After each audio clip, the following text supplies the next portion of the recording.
بیا پلوړ شان دی ټاټوبې د عمر او میرویس خان دی ټاټوبې د عمر او میرویس خان.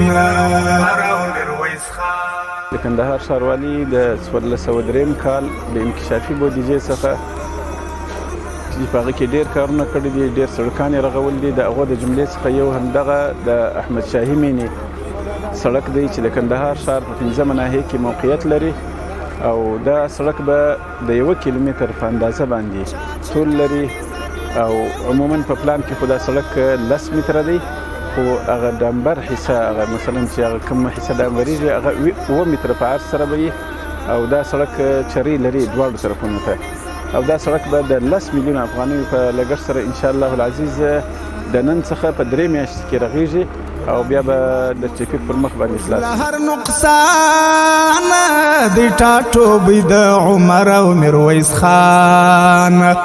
ګران هیواد مو ډېر خوشحالي چې هر ځای سبیل زموږ پیدا ده. دا څه ده چې اوس زموږ ته هوا دي، موږ په خوشحالي یو. خدای تعالی دې دوی ته توفیق ورکړي، خدای تعالی دې دوی ته یې وزرونه ورکړي. موږ ډېر په خوشحالي یو.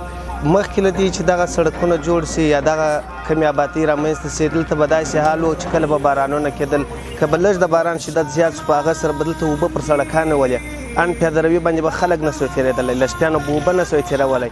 نو د ډېرو مشکلاتو سره به دلته دغه اوسېدونکي د دغه سیمې د لاسو ګرېوان